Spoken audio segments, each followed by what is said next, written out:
வணக்கம். இது YouTube routers. நான் மைனர் சத்யா. ஒரு 1000 ரூபாய் ஓஏபியில் பணம் வாங்கிக்கிட்டு அரசு கொடுக்குற ரேஷன் அரிசியை சாப்பிட்டுக்கிட்டு அவ்வளோ வசதியா வாழ்கிற 2 பேரு மிகப்பெரிய பண மோசடி செஞ்சிருக்காங்க அவங்க.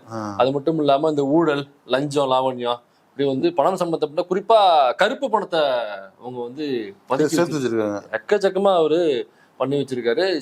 அவர் மேல இடி ரைட்லாம் விட்டுருக்காங்க. அப்புறம் வச்சிருந்தா கூட தானே செய்யணும். ஆமா, இப்ப அதனால அது குறித்து நம்முடைய கருத்துக்களை பகிர்ந்து கொள்ள தோழர் மருதையன் வந்திருக்காரு. தோழர் வணக்கம். தோழர் வணக்கம். அந்த இடி ரைடு என்னக்கா பொதுவா இங்க உள்ள கருத்துருவாக்கம் என்னவா இருக்குனாக்கா, மோடி, அமித்ஷா இவங்கெல்லாம் இந்த ஈடியை வந்து ஒரு அடியாள பயன்படுத்துறாங்க. தங்களுடைய அரசியல் எதிரிகளாக இருக்கக்கூடியவர்களுக்கு, குறிப்பா ஃபார் எக்ஸாம்பிள் செந்தில் பாலாஜி இருக்காரு, அப்படி இல்லைனாக்கா ஒரு பிரியங்கா காந்தி இருக்காங்க, அல்லது இந்த மாதிரி அவங்களுக்கு அரசியல் எதிரியாக இருக்க ஒரு மம்தா பானர்ஜி, ஒரு கெஜ்ரிவால், ஒரு துரைமுருகன், இப்படி அவங்க வீட்டுக்கு ஈடு ரைட விட்டு ஏவ விடுறது அப்படிங்கிறது பழக்கமா வச்சிருக்காங்க. அதே மாதிரி இப்ப 2 மிகப்பெரிய அரசியல் எதிரிகளுக்கு அவங்க ஈடு ரைட விட்டுருக்காங்க. ஓபிஎஸ் சொல்றேன் நீ? இல்ல, அது எப்படி அரசியல் எதிரியாவாங்க? 2 பேர் எனக்கு திரும்ப நான் சொல்றேன், ஈடு ரைட விட்டுருக்காங்கனாக்க ஓபிஎஸ் சிபிஎஸோட மிகப்பெரிய அரசியல் எதிரி இவங்க. இவங்கதான் ஒட்டுமொத்த இந்தியாவிலேயே இந்த பிஜேபி வந்து வீழ்த்தக்கூடிய 2 அரசியல் எதிரிகள் இவங்க தான். அவங்களே எப்ப விழுவாங்கன்னு தெரியாது. ஊன்றுகள் வச்சு நடத்திட்டு இருக்காரு அவரு. இவங்க அரசியல் எதிரியா இறக்கி விட்டுருக்காங்க. நீங்க இதை எப்படி பாக்குறீங்க? ஆக்சுவலா என்ன நடந்துச்சு இல்ல? நீங்க தமாசுக்கு சொன்னாலும் அந்த 2 வயதான விவசாயிகள், கண்ணையன் ஒருத்தர் பேரு, கிருஷ்ணன் ஒருத்தர் பேரு, ரெய்டு நடக்கல. அவங்கள நீங்க கருப்பு பணம், அக்கௌண்ட்ல வராத பணம் வச்சிருக்கிறீங்க, இந்த மாதிரி சந்தேகத்துக்கு இடமான விவகாரங்கள்லாம் இருக்குது, உரிய ஆவணங்களோட ஆதார் கார்டு, ரேஷன் கார்டு, இன்னும் பிற உரிய ஆதாரங்களோட நீங்க வந்து சாஸ்திரி பணம் எடுத்துட்டு வந்துருங்க. சாஸ்திரி பணம் வாங்க, ஐடி ரிட்டர்ன்ஸ் ஃபைல் பண்ணது இதெல்லாம் எடுத்துட்டு வந்துருங்க அப்படின்னு சொல்லியிருக்காங்க. அவங்க இப்போ நீங்க சொன்ன மாதிரி ஏழை விவசாயிகள். ஒரு வகையில சொன்னா இப்போ பிரியங்கா காந்தியும் கேஜ்ரிவாலும் அல்லது செந்தில் பாலாஜியும் தான் அரசியல் எதிரிகளா அப்படின்னா, உண்மையான அரசியல் எதிரிகள் இந்த மோடி அரசுக்கு யாருன்னாக்க இந்த ஏழை விவசாயிகள் தான். மக்கள் நீங்க சொன்ன மாதிரி மோடியை வீழ்த்த போகிறவர்களும் அவங்க தான். அப்படி அந்த ஏழை விவசாயிகளுக்கு இந்த மாதிரி ஒரு நோட்டீஸ் கொடுத்து இப்படி வர சொல்லி இங்கே வந்து ஆஜராகுங்க அப்படின்னு சொல்லியிருக்கிறாங்க. அந்த விவசாயிகளும் அங்கே போயிருக்கிறாங்க. ஏன்னா அந்த விவசாய சட்டம் கொண்டு வந்தாங்களா தோல? அப்ப விவசாய சட்டம் கொண்டு வரும்போது ஒரு புள்ளி, ஒரு கமாவை கூட மாற்ற மாட்டாங்கண்ணா அப்படின்னு சொல்லி ரொம்ப கெடுபடியா இருந்தாங்க. ஆனா விவசாயிகளுடைய தொடர் போராட்டத்தின் காரணமாக தான் அவங்க அந்த பிஜேபி கட்சியை மண்டியிட வச்சாங்க. ஸோ அந்த விவசாயிகள் எப்படி பழி வாங்குறது அப்படிங்கிற ஒரு யுக்தியா அதை நம்ம பார்க்கலாமா? இல்லை, அது வந்து விவசாயிகள் எப்படி பழி வாங்குவது, தொழிலாளிகள் எப்படி பழி வாங்குவது, சிறு தொழில் செய்கிறவங்களை எப்படி பழி வாங்குறது, இதுதான் மோடி அரசனுடைய கொள்கை. அவர் வந்த அன்னியிலிருந்து அதுதான் வந்து கொள்கை. இது வல்லவோ கொள்கை. அந்த கொள்கையை தான் அவர் அமல்படுத்திட்டு இருக்காரு. ஆனால் எல்லாரும் இந்துக்கள் அப்படின்றதுனால அப்படி ஒரு இந்துன்னு சொல்லி ஒரு லெவலாக இப்போ இவங்களுக்கு கூட ஒரு அவருக்கு அட்ரஸ் எழுதி ஒன்று அனுப்பியிருக்காங்க. ஆமா, ஒரு அட்ரஸ் எழுதி அனுப்பியிருக்காங்க. அது மிகப்பெரிய ஒரு சர்ச்சையா ஆகிருக்கு. அது மரபு, அது மாதிரி அனுப்புறது மரபுன்னு நினைக்கிறேன். இல்ல, என்னக்கா அதுல வந்து அவங்க பேர் போட்டு கீழே வந்து இந்து பல்லர் அப்படின்னு அட்ரஸ்ல அப்படி குறிப்பிட்டிருக்காங்க. முஸ்லீம் இல்ல. ஆமா, முஸ்லீம் இல்ல, இந்து பல்லர் அப்படிங்கறத போட்டிருக்காங்க. இப்ப இதே மாதிரிதான் எல்லாருக்கும் இடி சம்மன் அனுப்பிச்சிருக்காங்க. இப்ப கார்த்தி சிதம்பரத்துக்கு அனுப்பிச்சிருக்காங்க, செந்தில் பாலாஜி அவர்களுக்கு அனுப்பிச்சிருக்காங்க. அப்ப செந்தில் பாலாஜி அவர்களுக்கு வந்து செந்தில் பாலாஜி இந்து கவுண்டர், கார்த்திக் சிதம்பரம் இந்து செட்டியாரு, இப்படிதான் போட்டு அனுப்புவாங்க. இப்படிதான் மரபாது. அப்படி யாருக்கும் போடுறது கிடையாது. இப்போ சாதி பேரே பொதுவாக எங்கே பயன்படுத்துவோம்னாக்க ஒரு இடஒதுக்கீடு அந்த அடிப்படையிலான சலுகைகள். கல்யாண பத்திரிகைகளை யூஸ் பண்ணுவாங்க. அது வேற, நான் அரசாங்கம் யூஸ் பண்ணுறது சொல்கிறேன். அப்படி இருக்கிற இடத்துல அது பிசியா, எம்பிசியா, எஸ்சியான்னு தெரியறதுக்காக, எஸ்டியா தெரியறதுக்காக அதை குறிப்பிடலாம். தபாலில் யாரும் எழுதி உலகத்தில் நான் பார்த்தது கிடையாது. தபாலில் இதை எழுதி இதை அவருக்கு எழுதி போட்டிருக்கிறாங்க. முதல் முறையாக இது ஆட்சியின் கீழே, ஏன்னா இந்துக்களுடைய ஆட்சி இல்லையா, அதனால அது இந்து பல்லர். அதுலேயும் ஒரு பிரச்சனை இருக்குது. என்ன பிரச்சனைனா இப்போ அவங்க பேர் அது அல்லவே. ஆனால் அந்த அரசு அதிகாரிகள் எப்படி வேலை செஞ்சாங்க அந்த ஸ்டோரி வந்து இப்போ ஒரு கரியாலன் போயிட்டு ட்ரைப்ஸ் சேனலில். ஆமா, அத லைவாவே அவரு அங்க களத்துக்கே போய் சம்பந்தப்பட்ட மக்கள், அந்த பாதிக்கப்பட்ட அந்த 2 தாத்தாக்கள் இருக்காங்க, அவங்க கிட்ட நேரடி எடுத்திருக்காரு. அப்புறம் வக்கீல் கிட்டே எடுத்திருக்காரு. அந்த வீடியோட லிங்க் எல்லாம் டிஸ்கிரிப்ஷன்ல போடுறேன். நீங்க பாத்தீங்கன்னா முழு விவரம் என்னங்கிறத நீங்க தெரிஞ்சுக்கலாம். அந்த ஊர் வந்து ராமநாயக்கன் பாளையம், ஆத்தூர்ல இருக்குது, சேலம் ஆத்தூர் அங்கே இருக்குது. அந்த கிராமத்தில் இந்த கண்ணையன் கிருஷ்ணன் என்று இது சுருக்கமாக நான் சொல்லிடுறேன். இது 2 விவசாயிகள். அவங்களுக்கு பாரம்பரியமாக 2 பேருக்குமா சேர்த்து ஒரு 6.5 ஏக்கர். அவங்க 2 பேரும் அண்ணன் தம்பி. அவங்களுக்கு 6.5 ஏக்கர் நிலம் இருக்குது. அது வந்து இந்த கல்வராயன் மலை அடிவாரம், ரொம்ப வளமான பூமி, 3 போகம் விளையக்கூடிய பச்சை பசைல் என்ற இது. அவங்க கிணத்துல ஃபுல்லாக தண்ணி இருக்குது, அந்த மாதிரி ஒரு பூமி. அங்கே வந்து இந்த குணசேகரன் என்ற நபர் இருக்கார். குணசேகரன் யாருன்னா, இப்போ இந்த இவங்க சொன்ன இல்லையா கண்ணையன் கிருஷ்ணன், இவங்களுடைய அப்பா அந்த ஊரில் இருக்கிறாரு. குணசேகரனுடைய தாத்தா அந்த ஊருக்கு வர்றாரு, குடியேறுறாரு. அங்கே வர்றவருக்கு ஒரு ஏக்கரா 2 ஏக்கரா நிலம் வாங்கி கொடுத்தது இவங்க அப்பா தான். வாங்கி கொடுத்து அவங்களும் விவசாயம் பண்ணிட்டு இருக்கிறாங்க.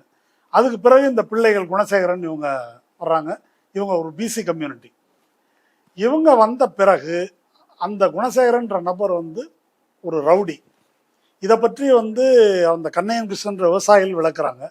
அவங்களுடைய வக்கீல் இருக்காரு, அவர் வந்து அரங்க செல்லத்துறைன்னு, அவரும் அந்த நேர்காணலில் விரிவாக அதை சொல்கிறார். அது அவங்களுக்கு நிலம் வாங்கி கொடுத்ததே இவர் தான். அப்படி நிலம் வாங்கி கொடுத்து வந்தவங்க என்ன செய்கிறாங்கன்னா, கொஞ்சம் கொஞ்சமாக அங்கே இருக்கக்கூடிய இந்த தேவேந்திர குல சமூகம், பல்லர் கம்யூனிட்டி, அதை சேர்ந்த விவசாயிகளுடைய நிலத்தை ஆக்கிரமிக்கிறாங்க. மிரட்டுறது, ஆக்கிரமிக்கிறது, ரவுடித்தனம் பண்ணுறது, வித்துட்டு போன்னு சொல்லி இது பண்ணுறது. இப்படி கொஞ்சம் கொஞ்சமாக ஆக்கிரமித்து ஒரு 17 ஏக்கர் வரைக்கும் அப்படி ஆக்கிரமித்து வாங்கியிருக்கிறாங்க. உழைச்சி ஆமாம், வாங்கியிருக்கிறாங்க. அவங்களுக்கு இந்த 6 ஏக்கர் 6.5 ஏக்கர் நிலம் வேணும். இந்த 6.5 ஏக்கர் நிலத்தை கொடுக்குறியா என்ன அப்படின்னு ஒரு போலியாக ஒரு டாக்குமெண்ட் தயார் பண்ணி, அந்த நிலத்தை இவங்களுக்கு குத்தகை விட்டுருக்கிற மாதிரி அந்த டாக்குமெண்ட்டை தயார் பண்ணி, அதுக்கு ஒரு கோர்ட்டில் கேஸை போட்டு இழுத்தடிக்கிறது.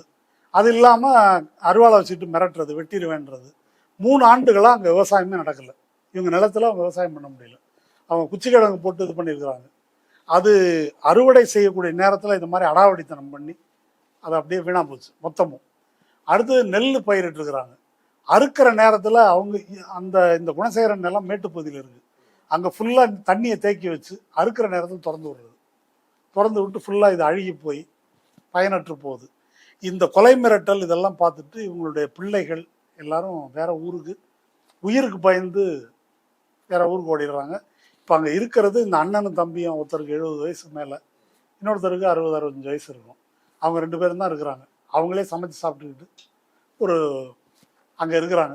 இந்த நிலத்தை விட்டுட்டு போகக்கூடாது, போயிட்டாக்கா நிலத்தை ஆக்கிரமிச்சிருவாங்க அப்படின்னு சொல்லி இவங்க ஏதோ வக்கீலுக்கெல்லாம் வச்சு அலைஞ்சு பார்த்துருக்காங்க. அது சரியாக வரல. அப்புறம் இந்த வக்கீல் அரங்க செல்லதுரை வந்த பிறகு தான் அந்த வழக்கெல்லாம் கொஞ்சம் தீவிரமாக நடத்தி அவங்க மேலே SC/ST கேஸ் இருக்குது. அது சார்ஜ் ஷீட் ஃப்ரேம் பண்ணுற அளவுக்கு வந்துருக்குது. இது என்னன்னா, அந்த குணசேகரன் மட்டும் இல்லை, குணசேகரனுடைய அம்மா, மனைவி, தம்பி, அது தம்பி மனைவி, இப்படி ஒரு குடும்பமே ஒரு ரவுடி கேங் மாதிரி டார்ச்சர் பண்ணி இவங்களை மிரட்டி. இவர் பிஜேபிக்கு போனது வந்து இப்போ பஞ்ச் ஆஃப் தாட்ஸ் கோல்வால்கிறத படிச்சுட்டு சரி நம்ம இந்துத்துவ கொள்கையை பின்பற்றணும் அப்படிலாம் கிடையாது. பொதுவாக பிஜேபியில் ரவுடிகள், ரேபிஸ்டுகள் தான் வர்றாங்க. அவங்க எதுக்காக வராங்களோ அதுக்காக தான் இவரும் வந்து அந்த கட்சியில் போய் சேர்றாரு. அந்த இப்போ நம்ம செய்கிற வேலைக்கு சரியான கட்சி தான், ஒரு அடைக்கலம் வேணும்ல. ஆமாம், இதுதான் பொருத்தமாக இருக்கும்னு போய் சேர்றாரு. இப்படி பலவிதமாக மிரட்டி பலவிதமாக கேஸ் போட்டு இந்த ஆள் நிலத்தை கொடுக்க மாட்டேங்கிறான் அப்படின்ன பிறகு அங்கே முத்துக்குமார்னு ஒரு லாயர், அவர் பாஜகவினுடைய மாவட்ட அளவில் வழக்கறிஞர் அணியினுடைய பொறுப்பாளர். சரி இப்போ என்ன செய்யறது இந்த நிலத்தை பிடுங்கிறதுக்கு அப்படின்னு தான் சரி உடனே இடி போட்டு சேர்த்தவா. இப்ப ஈடினாக்கா அது ஒரு நமக்கு ஒரு பெரிய ஒரு ஆபீசர் அவங்க எல்லாம். இப்ப ஈடி ஒருத்தவங்களை நோக்கி வருது அப்படின்னாக்கா ஏகப்பட்ட ப்ரொசீஜர் இருக்கும். ஏதாவது அவங்களுக்கு அத்தாட்சியா போய் கிடைச்சா மட்டும்தான் அவங்க வருவாங்க. இதெல்லாம் நம்ம கேள்விப்பட்டிருக்கோம், நடைமுறையில எதுவும் இல்லைங்கிறது. முக்கியமா அவங்க திமுக இருக்கணும், இல்ல ஈடியா இருக்கணும், முன்முடியா இருக்கணும். திமுக இருக்கணும்னு சொன்னதுனால சொல்றேன். இந்த விவசாயிகள் அந்த ஊர்ல இருக்காங்க இல்லையா, இவருக்கு ஆதரவு வந்து பிற எல்லா சமூகத்தை சேர்ந்தவர்களும் ஆதரவு. அங்க வந்து இந்திய கம்யூனிஸ்ட் கட்சி இருக்குல்ல, CPI, அது செல்வாக்கா இருக்குது. அந்த தோழர் ஒருத்தர், மறைந்த ஒரு தோழர், போராடி ஒரு 40-50 ஏக்கர் நிலம் விவசாயிகளுக்கு வாங்கி கொடுத்துருக்காரு. இவங்க இல்லாமல் அந்த கட்சியோட சங்கத்தில் தான் இருக்கிறாங்க. ஒரு கண்ணன்ற ஒரு தோழர் தான் உதவுறாரு. அங்கே இந்த வழக்கறிஞர் அரங்க செல்லத்துறை, கண்ணன்ற ஒரு ஒரு மாற்றுத்திறனாளி அந்த தோழர், இவங்க 2 பேரும் தான் இதுக்கு உதவி செய்கிறது. இப்ப நீங்க கேட்ட கேள்வி, திமுக எல்லாமே எப்படி அங்க ஈடி போச்சு? 2 பேரும் திமுக கிடையாது. எந்த அடிப்படையில ஈடி அங்க போச்சு? எதுக்கு 6.5 ஏக்கர் நிலம் இருக்கு? இப்ப செந்தில் பாலாஜி ஒரு அமைச்சர், எம்எல்ஏ இப்படி போறாங்கன்னாக்கா அரசியல் பழிவாங்கல்னு புரிஞ்சுக்க முடியுது. ஆனா அவங்க ஏழை, அதுவும் இங்க இருந்து போட்டவங்க ஒரு மாவட்ட செயலாளர், அவங்க ஒரு மாவட்ட தலைவர் லெவல்ல இருக்கும். ஒரு சொல்ல போனா ஒரு லோக்கல் கைன்னு வச்சுக்கோங்களேன். நம்ம ஊர்ல ஒரு லோக்கல் கையா இருக்கக்கூடிய நபர்கள் தான் அவங்க. இவங்க ஈடின்னு யூனியன் கவர்மெண்ட் கீழே இயங்குற டிபார்ட்மெண்ட்டுக்கு இவங்க போன் அடிச்சாலும் இவங்க இப்படி இயங்குவாங்களா? நீங்க சொல்றது ரொம்ப நியாயமான கேள்வி. இப்போ தமிழ்நாட்டுல இது மாதிரி ஒரு ஆதிக்க சக்திகள் நிலத்தை ஆக்கிரமிக்கிறது, வீட்டை ஆக்கிரமிக்கிறது, காலி பண்ண சொல்றது, இதெல்லாம் எங்கேயும் நடக்கிறது தான். எப்படி செய்வாங்க? நேராக கூப்பிட்டு காசு கொடுக்குறேன் ஓடிடு அப்படிம்பாங்க. இல்லை ஒரு ரவுடியை வச்சு மிரட்டுவாங்க, இல்லை ஒரு கவுன்சிலரு, இல்லை ஒரு லோக்கல் எஸ்ஐ அப்படி மிரட்டுவாங்க. இவங்க தகுதிக்கு பிஜேபி இல்லை, பிஜேபி தகுதிக்கு இதெல்லாம் பேச முடியுமா? கூப்பிடு ஈடிய. சென்ட்ரல் கவர்மெண்டே நம்ம கையில இருக்குல்ல. ஓஏபி வாங்க ஒரு 1000 ரூபாய் பெரியவருக்கு ஈடி. இந்த குருவி அடிக்க குண்டாந்தடின்ற மாதிரி. இப்போ இவங்க நிர்மலா சீதாராமன் ஃபைனான்ஸ் மினிஸ்டர் வெள்ளத்தை பார்வையிட வந்தாங்க. அப்படியே போய் பெருமாளையும் பார்வையிடுவோம் அப்படின்னு செய்ய வேண்டும் கோயிலுக்கு. தப்பு சொல்ல பெருமாளை தான் பார்வையிட வந்தாங்க அவங்க. சரி, அப்படியே தூத்துக்குடி போயிட்டு வந்தாங்க. சரி இருக்கட்டும். பெருமாளை போய் சாமி கும்பிட போனாங்க. அப்போ அந்த கோயிலில் ஒரு ஐயர், அந்த அர்ச்சகர், அவர் என்ன சொல்றாருன்னா, பெருமாள் இப்படி வீதி உள்ளா போகும்போது அந்த பக்கம் ஏதோ ஒரு கழிப்பிடம் இருக்குது, சௌச்சாலயா, இந்த அது நாத்தம் அடிக்குது, பெருமாளுக்கு ரொம்ப சிரமமாக இருக்குது, அதை எடுக்க மாட்டேன்றாங்க அப்படின்னு நிதி அமைச்சர்கிட்ட கம்ப்ளைண்ட் பண்ணுறாங்க. நீங்கள் யோசிச்சு பாருங்க, ஒரு கக்கூசை எடுக்கணும்னா இப்போ உங்கள் தெருலேயே ஒரு கக்கூசு நாருது, பஞ்சாயத்து போல போய் சொல்லுவோம், ஊர்ல கவுன்சிலர்கிட்ட சொல்லுவீங்க, இல்லைன்னா நகராட்சிகிட்ட சொல்லுவீங்க, இதானே பண்ணுவீங்க. அவர் வந்துட்டாயா எங்காலு. ஒருவேளை அவரு அப்படி நினைச்சிட்டாரோ? எங்காலும் வந்தாச்சு. மினிஸ்டர் நிர்மலா சீதாராமன் சொல்றாங்க. இப்போ அவங்க ஒரு சென்ட்ரல் மினிஸ்டர். இந்தியா ஒரு இப்போ அடுத்து 3வது, அதாவது அமெரிக்கா, சீனா, அடுத்து நம்ம தான். பொருளாதாரம் வளர்ந்துட்டு இருக்குது. அளவுக்கு உட்காந்து டீல் பண்ணக்கூடிய ஒருத்தவங்கள்ட்ட போய் அப்படின்னு சொல்றாங்க. அப்போ அந்த அம்மாவுக்கு ஒரு கோபம் வந்துருக்கு. நான் யாருன்னு நினைச்சிட்டு பேசிட்டு இருக்கிறேன், கக்கூஸ் எல்லாம் இதெல்லாம் என் வேலையா, அறிவு இருக்கா உனக்கு? போய் கவுன்சிலர்கிட்ட சொல்லு, இல்லைன்னு நகராட்சிகிட்ட சொல்லுன்னு சொல்லியிருக்கணும். சொல்லலை. உடனே அவங்க என்னாச்சு அப்படின்னு கேட்குறாங்க. அங்கே நயினார் நாகேந்திரன், இல்லை நான் பார்த்துக்கிறேன். நயினார் நாகேந்திரனுக்கு என்ன வேலைன்னு எனக்கு தெரியல. இல்லை நீ பார்க்க வேண்டியதில்லை அப்படின்னு சொல்கிறாங்க. அப்புறம் இன்னொருத்தர் நான் 30,000 ரூபா தரேன்றாரு. அதெல்லாம் கொடுக்காதீங்க, அதெல்லாம் உண்டியலில் போட்டுறாதீங்க, கொடுக்க வேண்டிய அளவுக்கு கொடுங்க, நான் இவங்களை பார்த்துக்கிறேன்னு சொல்லிட்டு அந்த ஹெச்ஆர்என்சி இஓ சத்தம் போடுறாங்க இவங்க. இப்போ இதில் என்ன பார்க்கணும்னா, நீங்கள் கேட்டீங்க, ஒரு பிஜேபிக்காரன் போய் அமித்ஷாவும் மோடியும் சொல்ல வேண்டியதை ஒரு பிஜேபி லாயரு அவர் இப்படி சொடக்கு போட்டு ஈடியை கூப்பிடுறாரு, அது எப்படிங்கன்னு கேட்குறீங்க. இப்போ இந்த ஐயரு நிர்மலா சீதாராமன் கக்கூஸ் பிரச்சனையை பேசியிருக்காருல்ல, அது எப்படின்னு சொல்லுங்க. அது எப்படியோ அப்படிதான் இதுவும். அதாவது கையில என்ன இருக்குன்னு தெரியறது கிடையாது. பவர் ஒன்னா இருக்குது. பிஜேபி தான் எல்லாம். இடி தனி கிடையாது, சிபிஐ தனி கிடையாது, இன்கம் டாக்ஸ் தனி கிடையாது, கோர்ட்டு தனி கிடையாது, மீடியா தனி கிடையாது, போலீஸ். இன்னொரு கேள்வி சேர்த்து வருது. இப்போ அவர் ஒரு சாமானியர், ஒண்ணுமே கிடையாது. இப்போ எல்லாருக்குமே இந்த மாதிரி இடி இன்கம் டாக்ஸ் அனுப்ப முடியுமா? இப்போ சாதாரணமாக வியாபாரம் பண்றவங்க தனி, நான் வீட்டில் இருக்கிறேன், நான் ஒண்ணுமே இல்லை, எங்க வீட்டுக்கு இடி வந்துருமா, இன்கம் டாக்ஸ் வருமா, அந்த மாதிரிலாம் வாய்ப்பு இருக்குதா? இப்போ அப்படி வரலாம். நோட்டீஸ்ல என்ன இருக்குன்னு நீங்க தெரிஞ்சுங்க. இந்த ஆவணங்களோட இந்த ஜூலை 5ஆம் தேதின்னு நினைக்கிறேன், 5ஆம் தேதி நீங்க ஆஜராகணும். அப்படி ஆஜராக தவறினால் உங்க நிலத்தை அட்டாச் பண்ணுவோம். அப்படின்னு சொல்ல எடுத்துப்பாங்க, அவங்க நிலத்தை எடுத்துக்குவோம். ஆமா ஆமா எடுத்துருவோம். நீங்க அதை இது பண்ண முடியாது. அது இடி கண்ட்ரோலுக்கு, அதாவது கண்ட்ரோலுக்கு வந்துடும். ஆமா அப்படின்னு நோட்டீஸ் கொடுக்குறாங்க. அவங்களுக்கு அதை பார்த்து ஒரு இடமும் புரியல, இது என்ன ஏதுன்னு வக்கீல்கிட்ட கொண்டே காமிச்சிருக்காங்க.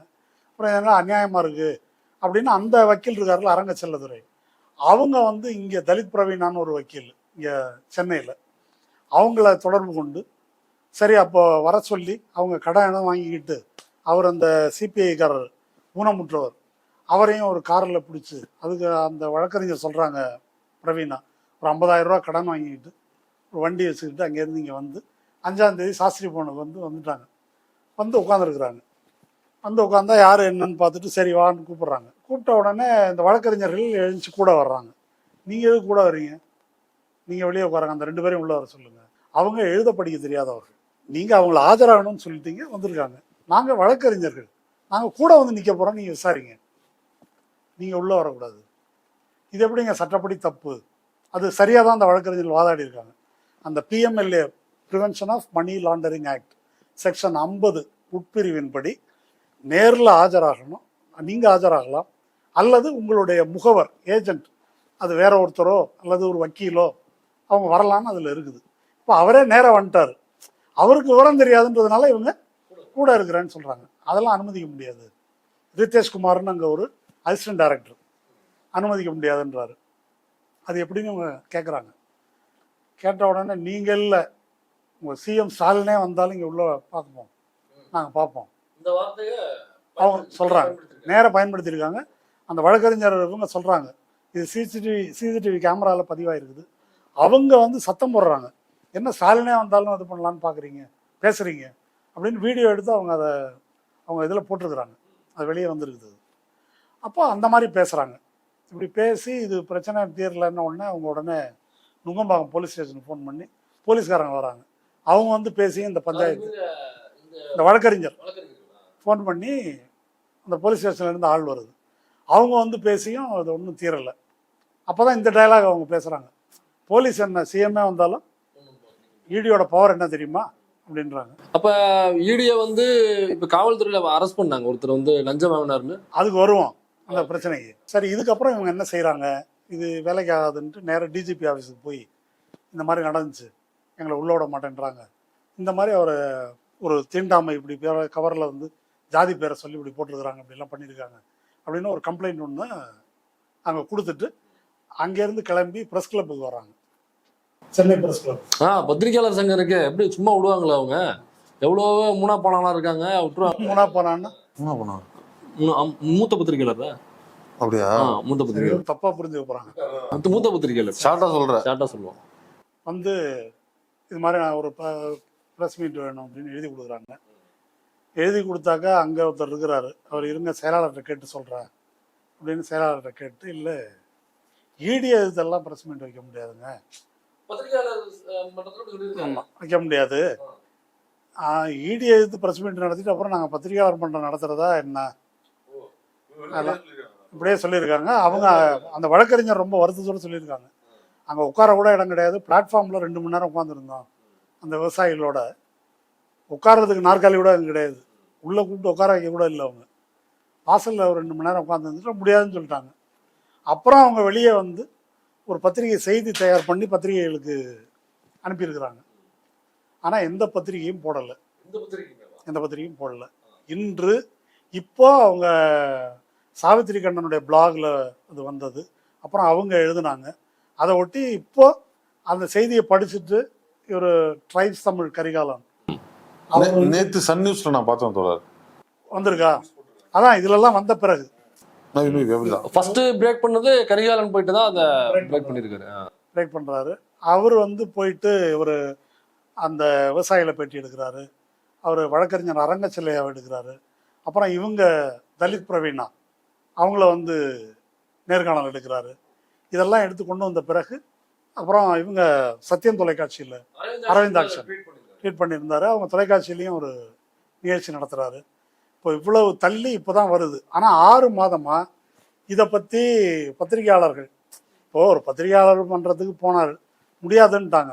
ஆனால் செய்தி கவனத்துக்கு வந்திருக்குல்ல, ப்ரெஸ் மீட் நடத்த முடியாத கூட இருக்கட்டும், செய்தி கவனத்துக்கு வந்தாக்கா அந்த செய்தியை கொண்டு பேசலாமா இல்லையா, போய் புலனாய்வு செய்யலாமா இல்லையா, எதையோ புலனாய்வு செய்யறாங்க. கண்டிப்பா சோர்ஸ் உள்ள புகுந்து தகவல் எடுத்து பேசியிருக்கலாம். நீங்க புலனாய்வு புலின்னு சேர்த்து சொல்ற மாதிரியே இருக்குது. காதுல புலின்னு புலினே காதல் விழுவுது. அவரு போயிருப்பார்ல தோழர், அவரு சாதாரண சித்தி போவாரு. எவ்வளவு பெரிய மேட்டர் இருக்கு, அவர் மேட்டர் ஒண்ணு இருக்கு, பின்னாடி வருவோம். இப்ப இந்த பத்திரிகையாளர் மன்றத்திலேயே இப்ப நீங்க சொல்லக்கூடியவருக்கு ஆதரவாக G2 இஷ்யூல ஒரு ஆர்ப்பாட்டம் நடந்தது. அங்க நிறைய மூணாப்பழம் போய் நின்னாங்களே, பயங்கரமான மூணாப்பழம் நடுநிலையாளர் எல்லாம் போய் நின்று அவருக்கு கருத்துரிமைக்காக பயங்கரமா குரல் கொடுத்தாங்க. அது இப்போ மாநில அரசுக்கு எதிராக அப்படி கண்டிச்சு ஆர்ப்பாட்டம் பண்றதோ, பிரஸ் மீட் இல்ல ஆர்ப்பாட்டமே, அதுல எல்லாம் அவங்களுக்கு ஒன்றும் பிரச்சனை இல்லை. இடி வந்து ஸ்டேட் கவர்மெண்ட் சென்ட்ரல் கவர்மெண்ட். அதனால கேள்வி ஆனா ஈடிக்கு ஏன் பத்திரிகையாளர்கள் பயப்படுறாங்கன்னு எனக்கு இல்ல, அது ஸ்டேட் கவர்மெண்ட், சென்ட்ரல் கவர்மெண்ட் இல்ல, பத்திரிகையாளர் வந்து ஸ்டேட் கவர்மெண்ட் தானே. இல்ல இப்ப இடி இந்த இவ்வளவு அளவுக்கு பண்ணுது. இப்ப 2 விவசாயிகள் வந்து பாதிக்கப்பட்டிருக்காங்க. பார்த்தாலே நமக்கு ரொம்ப ஆத்திரமா வருது அதை பார்க்கும் பொழுது. ஏன்னா அவர் மேல 1000 ரூபாய் ஓஏபி வாங்குற ஒரு நபர், அதுலதான் அவருடைய ஜீவாதாரமே இருக்கு. ரேஷன் அரிசி வாங்கி தான் சாப்பிட்டுட்டு இருக்காங்க, அதுலதான் வாழ்ந்துட்டு இருக்காங்க. இவர் மேல போய் கருப்பு பணம் பணத்தை பதுக்கி வச்சிருந்தாங்க அப்படின்னாக்கா அது கேட்கும் பொழுது ஒரு பக்கம் சிரிப்பா இருக்கு, இன்னொரு பக்கம் பயங்கர கோவம். இப்ப இது பத்திரிகையாளர் சங்கத்துக்கு போகும்பொழுது இதை பேச வேண்டியதுதான் பத்திரிகையாளரோட வேலை. அப்படி பத்திரிகையாளர்கள் இதை குறித்து அடக்குமுறை ஒடுக்குமுறை குறித்து பேசும்பொழுது அவங்களுக்கு பிரச்சனை வந்தா அதை டீல் பண்றதுக்கு பிரஸ், இந்த சங்கம் இதெல்லாம் இருக்கு. அப்ப இந்த மாதிரி பிரச்சனைகள் எடுத்து பேசுறேன்னாக்கா அப்ப எதுக்குதான் அவங்க இயங்கிக்கிட்டு இருக்காங்க? எதுக்கு இயங்குறாங்கன்னு என்ன கேட்டீங்கன்னாக்கா எதுக்கு ஒரு குறைஞ்சபட்ச நேர்மை கூட வராதா, ஒரு பச்சாதாபம் வராதா? 2 பேரு மாடர்ன் தியேட்டர்ஸ் ஒரு ஸ்டாலின் அங்க போனாரு, அதை ஆக்கிரமிக்க சதி. இப்ப வெள்ளத்துல வந்து குழந்தைய அட்டைப்பட்டியில போட்டு கொடுத்துட்டாங்க பாடிய. அது எத்தனை நாளைக்கு அதெல்லாம் பிரேக் பண்ணி அதுல இல்லாத தகவலாம் இருக்குன்ற மாதிரி உருட்டி நீங்க ஏதோ அதை சொன்னீங்க. அது எல்லாத்தையும் விட இது பெரிய செய்தியா இல்லையா, முக்கியமான செய்தியா இல்லையா? இந்த முக்கியமான செய்தி வேண்டாம் அப்படின்னு ஒதுக்குறாங்கன்னாக்கா அது அறியாமையினால நடப்பது அல்ல. இது வேண்டாம். ஒரு செய்தியை வெளியே கொண்டு வர்றதுக்கு எப்படி வந்து ஒரு நோக்கம் இருக்குதோ, ஒரு செய்தியை இருட்டடிப்பு செய்யறதுக்கும் அப்படி ஒரு நோக்கம் இருக்கிறது அப்படின்றத வந்து புரிஞ்சுக்கணும். இப்ப நான் அதை எப்படி புரிஞ்சுக்கிறது? இந்த பத்திரிகையாளர் சங்கம் வந்து இவங்களை அவாய்ட் பண்ணத, இப்படி இந்த விஷயத்த பத்திரிகையாளர் சங்கம் வந்து இவங்க பேசுறதுக்கு இடம் கொடுத்து அவங்களுக்கு உதவி பண்ணாக்கா இடி வந்து பத்திரிகையாளர் சங்கத்துக்கு நெருக்கடி கொடுக்கும் பிஜேபி அப்படின்னு புரிஞ்சுக்கிறதா? அப்படி இல்ல இவங்க பத்திரிகையாளர் சங்கத்துல இருக்கிறவங்க எல்லாம் பிஜேபிக்காரவங்க, அதனால பிஜேபிக்கு எதிராக வர செய்திகளை போட மாட்டாங்க, இது ரெண்டுல நான் எப்படி புரிஞ்சுக்கிறது? ரெண்டும் இருக்குது. ஒண்ணு பத்திரிகையாளர் சங்கத்துல இருக்கிறவங்க அப்படி ஆதரவு அரசியல் உள்ளவங்களா இருக்கலாம், அல்லது ஈடிக்கு பயப்பட வேண்டியவர்களா சிலர் வந்து அதுல இருக்கலாம். அதை நம்ம சொல்ல முடியாது. இப்ப நீங்க சொல்லும் போதுதான் டக்குன்னு இந்த பாயிண்ட் ஞாபகம் வரும். சில மூலப்பணாக்கள் பேசும்போது என்ன பேசுறாங்கன்னா, ஈடி என்ன எல்லார் வீட்டுக்குமா போகுது, இப்ப என் வீட்டுல நான் ஈடி வருதா, யாரு தவறு பண்றாங்களோ அவங்க வீட்டு தானே ஈடி போகுது. இப்ப இவங்க தவறு பண்ணிருக்காங்க. அப்போ அதான் கேக்குறேன், அப்ப இவங்க தவறு பண்ணிருக்காங்களா? 1000 ரூபாய் ஓய்வு தப்பா இல்ல கேக்குறேன்.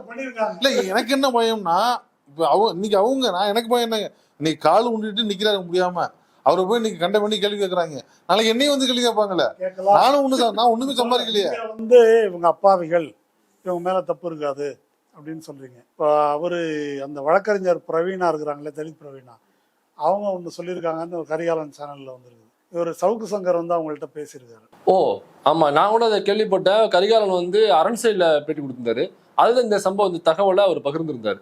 என்ன அது என்ன கன்வென்ஷன் போச்சு, எதுக்காக போனா இப்படி அந்த பாதிக்கப்பட்ட அந்த விவசாயிகளுக்கு ஆதரவா அவங்க பக்கம் எப்படியாவது நிலைநாட்டி ஆகணும் எடுத்துட்டு போயிட்டாரு. ஆமா, அப்படி எதுவும் இருந்துச்சு அதுல? நீங்க அந்த விவசாயிகள் வந்து வேற யாருடைய அரசியல்வாதியுடைய பினாமியா இருக்கலாம் இல்லையா? ஆமா, அப்படி ஒரு கேள்வியை அவர் எழுப்பினதாக இந்த பிரச்சனை திசை திருப்புறாரு அவரு அப்படின்னு அந்த வழக்கறிஞர் சொல்லியிருக்காங்க. என்னுடைய கருத்து என்னன்னாக்கா, இப்போ அப்படி ஒரு ஸ்கிரிப்ட் ரெடி ஆகிற மாதிரி தெரியுது. இல்ல பொன்முடிக்கு செந்தில் பாலாஜிக்கு 2 பேருக்கு யாராவது பினாமி தான். அந்த விவசாயி என்ன பினாமி? நீங்க பிஜேபி எதிர்ப்பு ஆதரவா? நான் எதிர்ப்பு தான் சொல்லுவார். அப்ப நீங்க வந்து செந்தில் பாலாஜி பினாமி அந்த வாய்ப்பு கனவா இருந்தாலும் நியாயம் வேண்டாம். வாய்ப்பு இருக்குதுங்க. இப்போ ஒரு பைக் வச்சிருக்கீங்க, வீட்டுல எவ்வளவு நகை இருக்கு என்னன்னு எனக்கு தெரியல, ஏதாவது சொத்து பத்து இருக்கா தெரியல. இப்போ இதெல்லாம் செந்தில் பாலாஜிகிட்ட இருந்து ஏதோ ஒரு தொகை வாங்கி இதெல்லாம் நீங்க வாங்கியிருக்கீங்க அப்படின்னு ஈடி குற்றம் சாட்டினாக்கா அதை உங்களால மறுக்க முடியுமா? நான் வாங்கலையே, நான் மறுக்க தானே செய்வேன், நான் வாங்கலன்னு சொல்ல தானே செய்வேன். இல்ல இப்ப ஈடி குற்றம் சாட்டுதுங்க, ஈடிக்கு சட்டப்படியா அந்த அதிகாரம் இருக்குது. இப்ப ஈடி வந்து அந்த மாதிரி போற போக்குல தூக்கி விட்டு போயிடலாம். இல்ல நீங்க இப்போ ஏதோ கையில ஒரு பணம் வச்சிருக்கீங்க, வீட்டுல ஒரு 1 லட்ச ரூபா பணம் வச்சிருக்கிறீங்க, இது செந்தில் பாலாஜிட்டே பொன்முடிட்டே இல்லை யாரோ ஒருத்தட்ட வாங்கினது அப்படின்னு சார்ஜ் பண்ணி விட்டு போடுவாங்க அப்படின்னு சொல்லலாம். ஈடி சொல்றதுக்கு அதிகாரம் இருக்குது. ஈடி இல்ல அதிகாரம் நியாயம் வேணாமா? எந்த அதிகாரத்துல சொல்றது? இப்ப அந்த ஈடிக்கு குறிப்பிட்ட அந்த விதிமுறைகள்ல இப்ப இல்லன்னு எப்படி நீங்க நிரூபிங்க?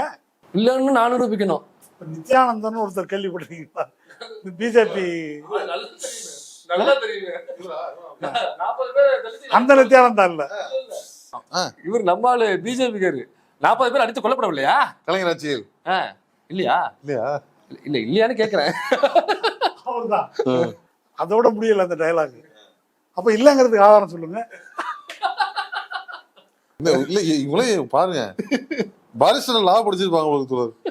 இல்ல அது வந்து நீங்க ஜோக் மாதிரி பேசுறீங்க. அதுதான் பிஎம்எல்ஏ சட்டம். அப்ப பிஎம்எல்ஏ சட்டத்தை படிச்சவர் தான் நித்யானந்தான்னு சொல்ல வர்றீங்க. அந்த சட்டத்தின்படி அவங்க வந்து இது மாதிரி சொல்லிடுவாங்க. இது சொல்லிட்டாக்க இல்லை இது நாங்கள் உழைச்சவங்க சம்பாதிச்சது தான் அப்படின்னு நிரூபிக்க வேண்டிய பொறுப்பு உங்களுடையது. இது வந்து பிஎம்எல்ஏ சட்டத்தினுடைய முதல் விதி. இப்போ அந்த விவசாயிகளை உள்ள கூப்பிட்டாங்கல்ல, ஒரு வேளை அந்த வக்கீலுங்க சரி போங்கப்பா நீங்களே உள்ள போங்க நாங்கள் வெளியே இருக்கிறோம் அப்படின்னு சொல்லியிருந்து அந்த விவசாயிகள் உள்ளே போயிருக்கிறாங்க. உள்ளே போயிட்டாங்கன்னு வச்சுக்குவோம். உள்ளே போயிட்டா ஏதோ நான் ஒன்று எழுதி அந்த விவசாயிகள்கிட்ட இங்கே ஒரு கையெழுத்து போடுங்க, இங்கே ஒரு கையெழுத்து போடுங்க. என்னங்க எழுதியிருக்கு? இல்லை வந்து பார்த்துட்டு போனோம், ஒன்றும் பிரச்சனை இல்லை அப்படின்னு எழுதியிருக்கு, அவ்வளோதான், நீங்கள் கையெழுத்து போடுங்க அப்படின்னு கையெழுத்தோ கை நாட்டோ வச்சுட்டு வந்துடுறாங்க. இப்போ அதில் வந்து இது அவர் சவுக்கு சங்கர் சொன்ன மாதிரி பலான அரசியல்வாதியினுடைய காசில் தான் இதெல்லாம் நாங்கள் வாங்கினோம் கொண்டோம், அவர்கிட்ட வச்சு தான் இது பண்ணியிருக்கிறோம் அப்படின்னு ஒன்று எழுதி வச்சுருக்குறாங்கன்னு வச்சுக்குவோம். அதை நாளைக்கு வந்து கோர்ட்டில் சப்மிட் பண்ணுவாங்க. இது வந்து கோர்ட்டில் செல்லும். இப்ப போலீஸ் ஒருத்தரை கைது பண்ணுது அப்படின்னாக்கா போலீஸ் கொடுக்குற அவங்க எழுதுறதுங்கிறது கோர்ட்ல அக்செப்ட் பண்ணிக்க மாட்டாங்க. இப்ப அப்பனா ஈடிக்கும் அந்த மாதிரி தானே இருக்கணும். அப்ப ஈடிக்கு அந்த மாதிரி அவங்க ஈடிக்கு அது தலைகீழ். ஈடிக்கு அது தலைகீழ். அதாவது நீங்க ஈடி எழுதுறதுதான் சாட்சி. ஆமா, அதாவது என்னன்னு கேட்டாக்கா சட்டம், அரசமைப்பு சட்டம் என்னன்னாக்கா ஒரு நபரை தனக்கு எதிராக சாட்சியம் சொல்லும்படி நிர்பந்திக்க முடியாது. செல்ஃப் இன்கிரிமினேஷன் ஆங்கிலத்தில் சொல்றது, அப்படி கட்டாயப்படுத்த முடியாது. அப்போ போலீஸ் ஸ்டேஷன்ல இப்போ உங்க மேல ஒரு அடிப்படை கேஸ் அப்படின்னாக்க இவர் அவர் அடிச்சாரு இல்லை வெட்டிட்டாரு அப்படின்னு ஒன்று, நான் வந்து இது மாதிரி என்னுடைய வீட்டை அவன் ஆக்கிரமித்து கொண்டான் அதனால ஒழிந்து போ, இத்தோடு ஒழிந்து போ அப்படின்னு ரெண்டு கெட்ட வார்த்தையும் சொல்லி இப்படி வந்து வெட்டினார், இதெல்லாம் எழுதிடுவாங்க வழக்கமா. அது தினத்தந்திலையும் போட்டுருவாங்க, எழுதி போட்டுருவாங்க. அது வந்து கோர்ட்டுக்கு வந்துச்சுன்னா ஐயா இதெல்லாம் நான் சொல்லவே இல்லை, இது பூரா பொய் அப்படின்னு சொல்லிட்டீங்கன்னா கோர்ட் வந்து ரைட்டுன்னு அதை தூக்கி ஓரமாக வச்சுட்டு அதுக்கப்புறம் உங்கள் மீதான குற்றத்தை நிரூபிக்க வேண்டியது போலீஸின் கடமை. ஈடி சட்டப்படி அது செல்லும், நீ குற்றவாளி இல்லைன்னு நிரூபிக்க வேண்டியது உங்களுடைய கடமை.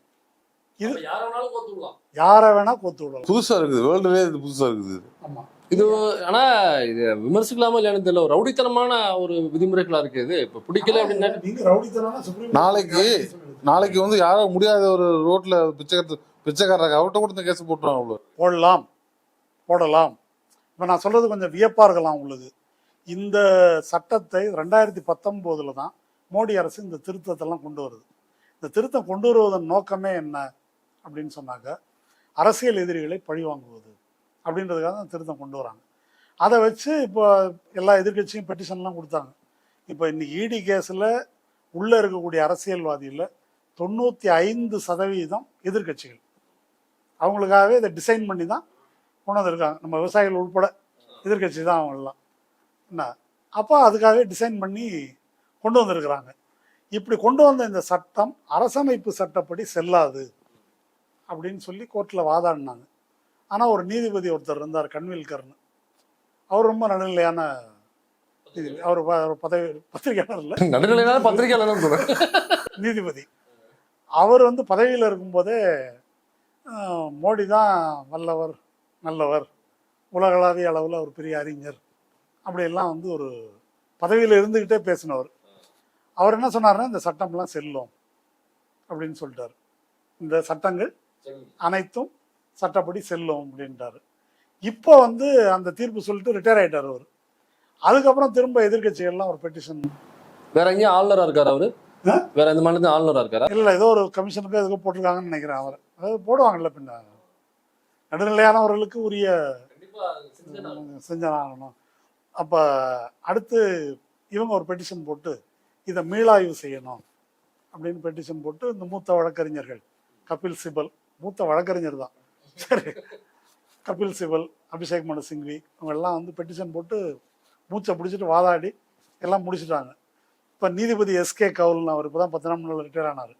அவர் சரிப்பா அரசு தரப்பில் என்ன சொல்கிறீங்க அரசு தரப்புல இப்போ ஒன்றும் சொல்ல முடியாது.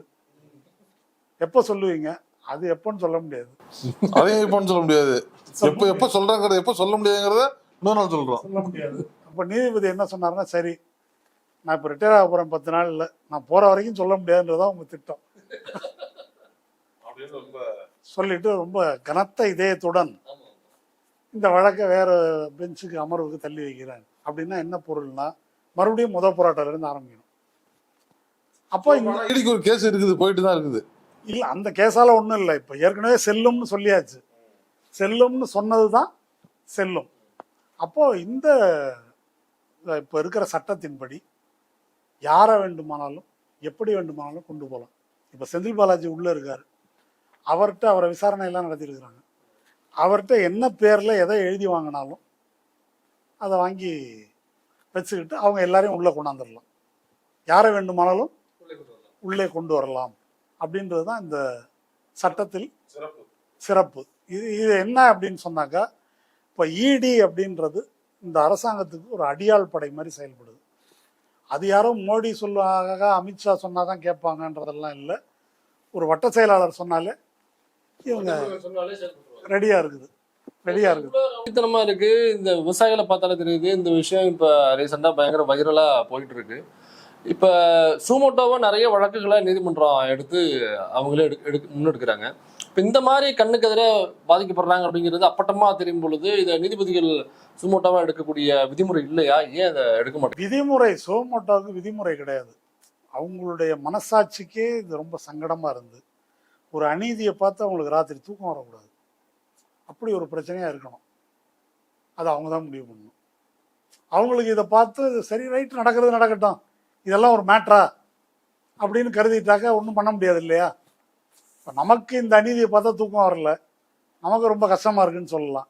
நீதி அரசர்களுக்கு அப்படி இருக்கணும்ன்ற அவசியம். பல கேஸ் பார்த்துருப்பாங்க இந்த மாதிரி. ஆமா, இப்பதான் இப்போ அங்கித் திவாரி. ஆமா தோழர், நான் அதையும் கேட்கணும்னு நினைச்சேன். இப்ப இடியில இருந்து ஒரு அதிகாரியா கைது பண்ணாங்க, தமிழ்நாடு காவல்துறை கைது பண்ணுது. அப்ப தமிழ்நாட்டுக்குள்ள இருக்கிற ஒரு ஆபீஸ், அவங்களோட ஆபீஸ் இங்க இருந்து இயங்கிட்டு இருக்கு. சம்பளம் அங்கேருந்து வந்தாலும் இங்கதான் ஆபீஸ் இருக்கு. இவங்க தமிழ்நாட்டில் உள்ள மக்களை எனக்கா இந்த மக்கள் ஓட்டு போட்டு தேர்ந்தெடுத்த அரசு இங்க இருக்கு, இந்த அரசு நம்மளை பாதுகாக்கும் அப்படின்னு தான் அந்த மக்கள் ஓட்டு போட்டிருக்காங்க. இப்ப கண்ணெதிர அந்த மக்களை இப்படி அநியாயமா அலைக்கழிக்கிறது, அதுவும் வயதானவர் முதியவர்கள், இவங்களை அப்படி அலைக்கழிச்சு இது ரொம்ப அயோக்கியத்தனமான செயலா தெரியுது. இப்ப இந்த அரசோ தமிழக அரசோ காவல்துறையோ உள்ள பூந்து அங்கித் திவாரியை கைது பண்ணது மாதிரி இவங்க மேலேயும் வழக்கு நடவடிக்கை எடுக்கலாம்ல? ஏன் நடவடிக்கை எடுக்கல? அது ரொம்ப கண்டிக்கத்தக்கது. இப்ப டிஜிபிட்ட மனு கொடுத்துருக்குறாங்க. அந்த வழக்கறிஞர் அந்த தலித் பிரவீனா அவங்க தொடர்ந்து முயற்சி பண்றாங்க. அதாவது இந்த வழக்கறிஞர்களை அனுமதிக்கலைன்றது ஒண்ணு. ரெண்டாவது, இது ஒரு தீண்டாமை குற்ற வழக்கு. இது திடீர்னு நடக்கல. அந்த வழக்கறிஞர் சொல்றாரு இல்லையா, அரங்கச்செல்லதுரை, அவங்க மேல ஏற்கனவே தீண்டாமை குற்ற வழக்கு சார்ஜ் ஷீட் போடுற லெவல்ல அந்த குடும்பத்தினர் மேலேயே இருக்குது.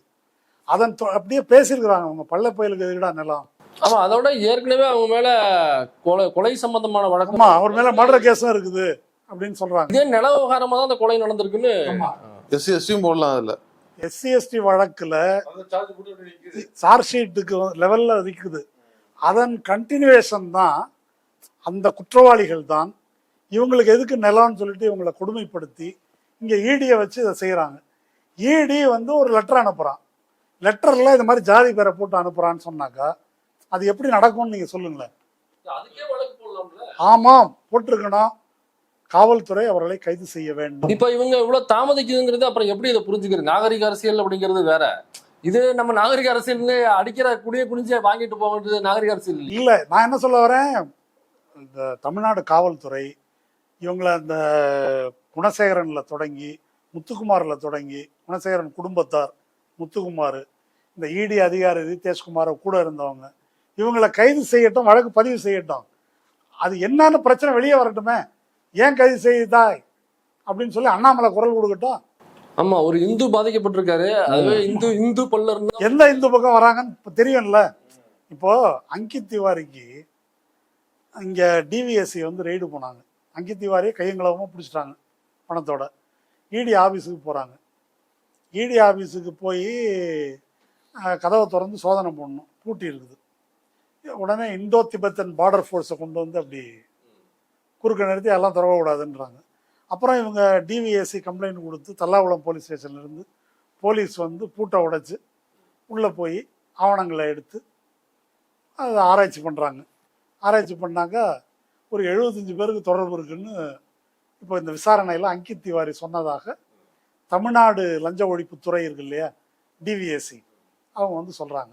சரி, இப்போ இதை சொன்ன உடனே என்ன ஆகுது அப்படின்னு சொன்னாக்க, இதெல்லாம் முக்கியமான பேப்பர்லாம் நாங்கள் வச்சுருந்தோம், மணல் கொள்ளை தொடர்பாக இன்னும் இந்த மாதிரி இங்கே இருக்கிற தமிழ் மாநில அமைச்சர்கள் அவங்க தொடர்பான விசாரணை விட்னஸ் விவரம்லாம் இருந்துச்சு, அதெல்லாம் எடுத்துட்டாங்க அப்படின்னு இடியிலேருந்து ஒரு கம்ப்ளைண்ட், புகார் சொன்ன உடனே தல்லாகுளம் போலீஸ் ஸ்டேஷன்லேருந்து பெனிவால்னு ஒரு அசிஸ்டன்ட் டைரக்டர் இப்படி சொல்கிறாரு. சரி வாங்க பெனிவால், சம்மன் அனுப்பி என்ன இதெல்லாம் காணாம கொஞ்சம் சொல்லுங்கள் விசாரிப்போம். நான் வர முடியாது, வரல. அப்புறம் குப்தான்னு ஒரு அதிகாரி, அவர் வந்து நான் டிஜிபிக்கு எழுதுகிறேன் அப்படின்னு கம்ப்ளைண்ட் எழுதி இப்போ இன்னைக்கு பேப்பரில் கூட திரும்ப வாங்கன்னு கூப்பிட்டுருக்குறாங்க. நீங்கள் சொல்கிற சாக்கெல்லாம் தப்பு, உன் புகார் இருக்குன்னா நேராக வந்து என்னன்னு விளக்கு அப்படின்றதுக்கு சொல்லலை. அதுக்குள்ளே டெல்லியிலேருந்து ஓலை வந்துடுச்சு. டெல்லியிலேருந்து அங்கித் திவாரியை நாங்கள் எடுத்துக்கிறோம், நாங்கள் விசாரிச்சுக்கிறோம். அந்த ஏன் நீங்கள் விசாரிக்கிறீங்க, இங்கே விசாரித்தா என்ன கேடு? இல்லை மாநில போலீஸு போதிய ஒத்துழைப்பு எங்களுக்கு இல்லை. போதிய ஒத்துழைப்பு கொடுக்குறதுன்னா என்ன, கண்டுக்காமல் விடுறது தான் போதிய ஒத்துழைப்பு. இப்போ இதில் என்ன கூத்து அப்படின்னு சொன்னால், இப்போ கேட்டிங்கல்ல இதெல்லாம் கைது பண்ணாக்கா அண்ணாமலை அறிக்கை விடுவாரா பார்க்கலான்னு சொன்னேன் இல்லையா, இந்த இடி ஆஃபீஸர் அங்கித் திவாரி 20 லட்ச ரூபா பணம் கையோடு பிடிச்சிட்டாங்க. அவனை பிடிச்சி கொண்டாந்து இடிக்கு சோதனை போடுறேன்னா அங்கே பிஜேபி வழக்கறிஞர் அணி வந்து நிற்கிறான். இவங்க தான் ஊழலை ஒழிக்க போற. ஆமாம், பிஜேபி வழக்கறிஞர் அணிக்கும் இடிக்கும் என்ன சம்பந்தம், என்ன சம்பந்தம்னு கேட்டா அதுல கடுப்பா இருப்பாங்க. 20 லட்ச ரூபாய் எங்களுக்கு பங்கு கொடுக்காம முட்டியாடாங்கிற கடுப்பா என்னன்னு தெரியல. இருக்கலாம். இப்போ முத்துக்குமார் வழக்கறிஞர் அணி தானே அவருக்கும் ஈடிக்கும் என்ன சம்பந்தம்னு நம்ம கேட்டோம்ல, இந்த சம்பந்தம் தான் அந்த சம்பந்தம். அப்போ என்ன இப்போ நினைக்க தோணுதுன்னா, அந்த இடி அதிகாரி இருக்கார் இல்லையா ரித்தீஷ்குமார், அவர் வந்து உள்ளே கூப்பிட்டுருந்தாங்க, ஒருவேளை விவசாயிகள் உள்ளே போயிருந்தா என்ன நடந்திருக்குன்னு யூகிக்க வேண்டி இருக்குது அப்படின்னா, ஏப்பா இந்த 6.5 ஏக்கரை மரியாதையை கொடுத்துரு, உனக்கு எது வயசான காலத்துல விட்டுட்டு போ, அவன் ஏதோ ஒரு ரேட்டு சொல்கிறான் அதை வாங்கிக்க ஓடி போயிரு அப்படின்னு ஒரு கட்ட பஞ்சாயத்து பண்ணி ஜோலியை முடிச்சுட்டாக்க அவருக்கு ஒரு கட்டிங் கிடைக்கும்ல.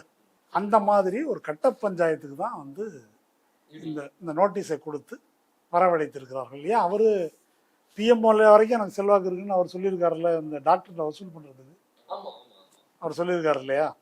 அதனால அப்போ இந்த இடி என்பது இந்த மாதிரி ஒரு, அது அந்த டாக்டர் 20 லட்ச ரூபா லஞ்சம் கொடுத்தாருல சொல்றார், அவருக்கு அறிவு இருந்ததுனால படிப்பு இருந்ததுனால லஞ்ச ஒழிப்புத்துறைக்கு போனாரு, மாட்டி விட்டாரு. அதனால அங்கித் திவாரியை வந்து மாட்டிக்கிட்டாரு. இந்த பெருசுங்களுக்கு ஒண்ணுமே தெரியாது. இந்த இடத்துல ஒண்ணு சொல்லணும், அங்கித் திவாரி அயோக்கியர் தான். ஆனால் அப்படி இதை பொறி வைத்து பிடித்து டிவிஎஸ்சிக்கு கொண்டு போகணும் என்பது ஒரு திட்டத்தின் அடிப்படையில் தான் செய்யப்பட்டிருக்க வேண்டும் அப்படின்னு சவுக்குல பேசினாங்க. ஆமா, அவர் வந்து திமுக காரரு, அவர் திட்டமிட்டு தான் வந்து அங்கித் திவாரி திட்டமிட்டு பிடிச்சா என்னன்னு கேக்குறேன். இப்போ ஏன்டா திருடினான்னு கேட்டா ஏன்டா எட்டி பார்த்தேன்னு கேக்குற மாதிரி இருக்கு. திருடன்னா பொறி வச்சுதானங்க பிடிப்பாங்க. இப்போ என்ன பிரச்சனை உங்களுக்கு அதுல? இன்டர்பிரேஷன் தோழர், இன்டர்பிரேஷன். இல்ல நான் என்ன சொல்ல வரேன், இதுல 20 லட்ச ரூபா வாங்கி பிடிப்பட்டவனுக்கு முட்டு கொடுக்க இப்படி ஒரு வாதம். இங்க விவசாயியை வந்து இது மாதிரி பண்ணாக்க ஒருவேளை அது பினாமி லேண்டா இருக்கலாம் அப்படின்னு அப்படி ஒரு வாதம். சரியா? இதுதான் புலனாய்வுன்னு வச்சுங்க.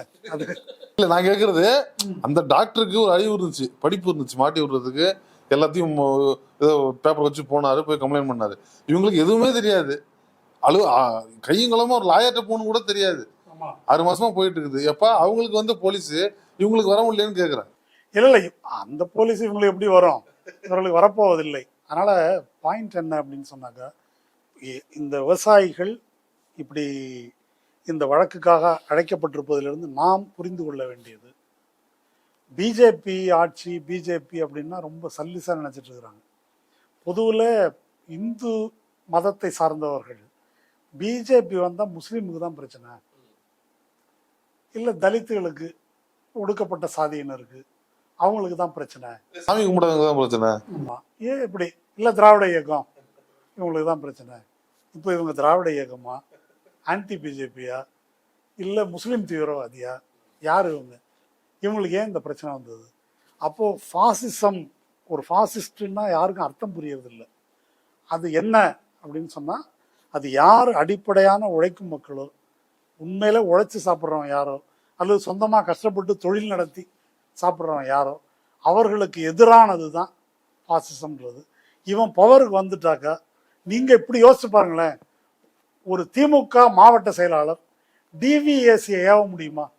டிவிஎஸ்சியை கூப்பிட்டு, விஜிலன்ஸ் அண்ட் ஆன்டி கரப்ஷன் ஐஜியை கூப்பிட்டு அவனை தூக்கு அப்படின்னு சொல்ல முடியுமா? ஆனால் இங்கே ஒரு மாவட்டத்தில் சும்மா வழக்கறிஞர் அணி அல்லது வேறு ஏதாவது இளைஞர் அணி துணை தலைவரோ துணை செயலாளரோ அவன் இடி ஆஃபீஸை கூப்பிட்டு இவனை தூக்கு அப்படின்னு சொல்ல முடியுதுன்னாக்கா, இது என்ன மாதிரி கேங் இது? இது ஒரு கிரிமினல் கேங். இந்த பாட்ஷா படத்தில் ஒரு வசனம் வரும், ரஜினிகாந்த் போய் அந்த வில்லன்ட மெடிக்கல் சீட்டு வாங்க போவார், என்ன ரவுடியா?